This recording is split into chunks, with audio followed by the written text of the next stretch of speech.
Good morning and welcome back to the Now Morning Show, where we are in the season of Lent and starting things off with a bit more positivity. So, of course, this morning we told you guys earlier that we were going to be joined by some spiritual leaders to give us a little bit more insight as we head into the Lenten season. So joining me this morning is Reverend Jacqueline Martinez of Trinidad Christian Center to give me a little bit of insight as to how Pentecostals celebrate the Lenten season. So good morning and welcome. Hi. Thanks for having me. An absolute pleasure, because predominantly we think of Lent as a Catholic season. Yes. Yeah. And Trinidad being so diverse, it's beautiful to hear exactly what we're going to get into from another perspective. Yeah. So for the most part, the celebration is the same. Lent takes us into the period of Advent when we get ready to celebrate Christ's resurrection. That's right. Yeah.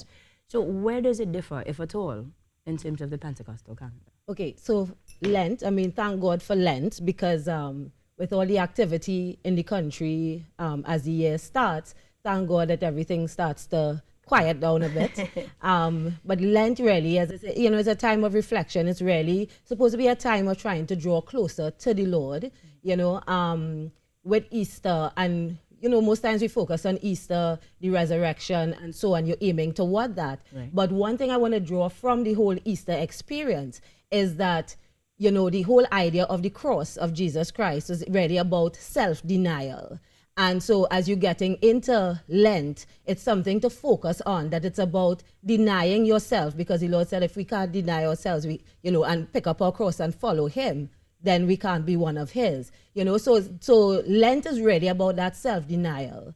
And we know that a lot of people, they would, fast from certain things. Right. And sometimes I find it a little comical, because we fast from certain things and the reason why we choose to fast from it is because we find it's destructive to our bodies or something like that. Like we might say, I'm going to fast from smoking, but when we finish fasting for the Lenten period, we go right back to smoking. That is comical. So it's such a good idea, though, to focus on something that you want to deny yourself of. Yes, to draw closer to the Lord, but also at the end of the period to find that you are better you. Absolutely. So that you come out a better you. And everybody could apply that to their lives, whether you're religious or not. Exactly. The ability to actually sacrifice, as you said, and then realize, I don't need this. Yeah. It must be a gratifying feeling. Exactly.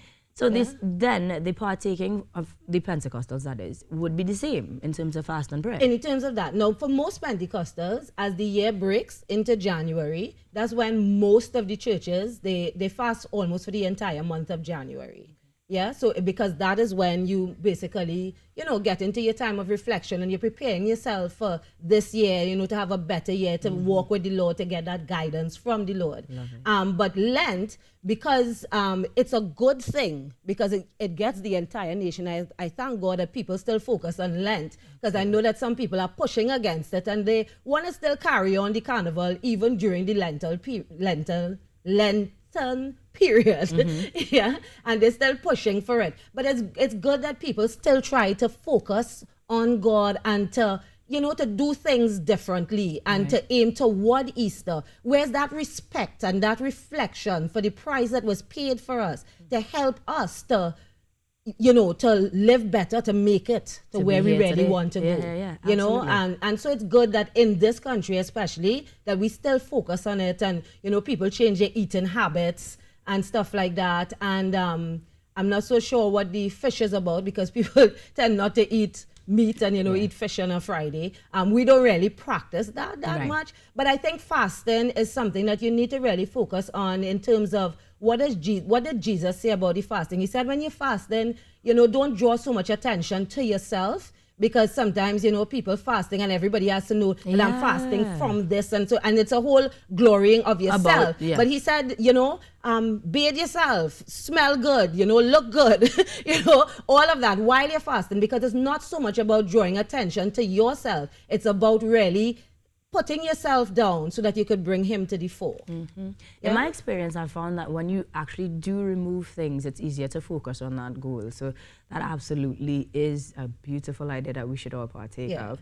I must ask, though, as a leader, you would be able to give some sort of inspiration to the nation as a whole, and we are seeing beyond the carnival season, well before it, quite a bit of turmoil. Yeah. Perhaps it's one of those times when we come together for revelry and celebration and then go into Lent together as well. If you were to give a bit of inspiration to the nation, what would be your advice be? My advice would be really, I mean, as with anything, and which is how I try to live my life, is to let the Lord be at the center of your life. Bring God into the center of your life. You know, because everything, we have to experience a lot. And this is where the cross really starts to make sense.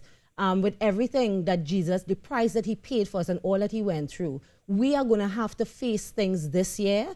And just remembering that the ultimate price was paid. He went through it, and because of that, we know we could go through things. You know, we could bring him into the center of it, and he helps us every step of the way to get through the things that we have to. We can't, you know, come out unscathed in this life because we are going to face things, but he is there. And that's what, when you put down yourself, you deny yourself, and you pick up that cross, you know that things are going to happen, but you know that you have help. You know that you have him. You're not alone. I absolutely appreciate that personally. Knowing that you're going to make it through. Like, you will make it through. I mean, I could stand up here as a testimony. You will make it through. He never leaves us. He never forsakes us. But bring him into your situations. Let him be the center of your life. That's definitely some good advice. Yeah. If we wanted to bring him to the center of our lives and come to the Trinidad Christian Center, sermons and masses are held when? We have services on a Friday night at 7 p.m. and Sunday morning 8 a.m., Sunday evening 6 p.m. So most times same people come to the holy services, you know, but Sunday morning, of course, is our inspirational service. Most people come 8 a.m. seems a little early for some people. But we're good with the early. We're good. Yeah, clearly you all are great with 8 a.m., you know. So most people come to that service, really inspirational. The worship is fantastic, you know, so if you could get in time for worship, it's fantastic. And, you know, Trinidad Christian Center, you know, hats off to us, we're good. No, I am absolutely looking forward to it. That's the kind of energy you bring in the morning. Let's go. Yeah. But beyond the Lenten season, generally, if we were to map out the Pentecostal calendar of events, could you give me a brief, a map of what's going to happen for this year? Beyond Lent, what else do we have to look for? Easter is big. For Christians, of course, because, you know, that's like the center of our whole Christianity. In terms of, I mean, different churches have so many different things, like just coming up just this weekend here, they have an intercession on the promenade, Brian Lara Promenade. Big thing, churches coming together to pray for the nation because, you know, with all the crime and everything, you know that the nation needs prayer. And so they're coming together, worshiping on the promenade, praying. They have a number of events like that planned for the year. But in terms of that, the big events for us really, it's Easter, and it's Christmas. Gotcha. Yeah, that's it. Best calendar ever. Yeah. We can pace ourselves. Yeah. Let me say thank you very much, Reverend Jacqueline Martinez, for joining us this morning, for sharing the inspiration that you absolutely did, which we can all apply to our daily lives. So whether you're religious, you're not, we could certainly look forward to starting anew, depriving ourselves and focusing on the goals ahead. We are going to get ready to head to a quick break. And before I do, I know everybody has Instagram and Facebook. Do we have those for the church as well? Yes, we have a Facebook page, Trinidad Christian Center. Yes, Right, Facebook. so check them out online as well. And don't forget to check us out on Facebook too, The Now Morning Show. We will be back right after this break.